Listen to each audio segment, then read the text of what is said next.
The Accessible Channel, making media accessible to everyone.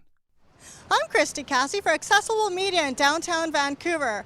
As you know, crowds rioted after the Canucks' defeat at the Stanley Cup Playoffs. What you may not know is that fans and just plain citizens rallied together through Facebook and Twitter to organize a citywide cleanup of the damage.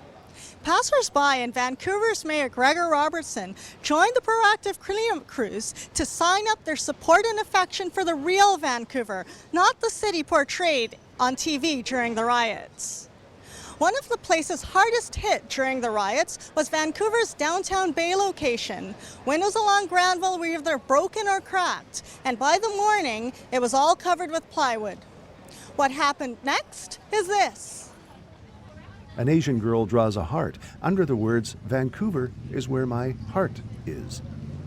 An older man in a bike helmet joins a young man in sunglasses, signing the wall together. AMI's John Harris spoke to some of the volunteer cleanup crews working the downtown core. John Williams is the manager of sanitation services for the City of Vancouver. I've been here all night cleaning up, and there was a social network group that contacted the city saying they wanted to come down and help clean with the city, and it was I believe 12,000 strong on the social network, and they said they wanted to come down, so the city said, you know what, we'll give you the opportunity, and we brought some supplies down for 9 o'clock this morning. And with talking to other people who've been down here, their whole idea was what happened last night was not Vancouver. They want to show the world that that wasn't Vancouver. Here's how we think of our city of Vancouver, and they wanted to come down and show their participation in cleaning up and prove to the world this is what Vancouver's about. And they've done an incredible job. They really have. The people have gone into the laneways, cleaned laneways. They've gone to the bike routes, cleaned the bike routes, the sidewalks, the planters. They've just been incredible. Picking up, we found people with a little stick cleaning the broken glass out of a crack in the sidewalk. That's how they just wanted to be part of this, and they've done it. I can't say it enough. They've done an incredible job, and we appreciate it. Two of the volunteer responders are Jonathan and Elias.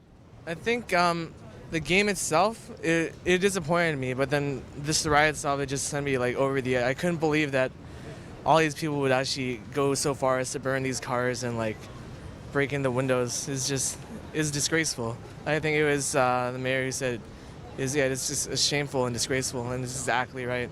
I was not proud to be Vancouver at that day, so I was glad to come today and just somehow right those wrongs, even just a little bit by cleaning up.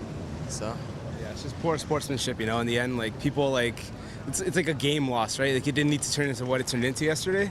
It's just like people who can't like handle a loss, I guess, right? And fueled with like alcohol and just like everything else, it's got out of hand. It's just not what Vancouver's about. Another of the volunteers we spoke to was Pedram. What we're curious about is, first of all, how you found out about the cleanup in the area where the riots were in downtown. It was through Facebook. I just got an invite through one of my friends coming out and cleaning up. I noticed you've got gloves and garbage bags and all that. Did they supply you with gear?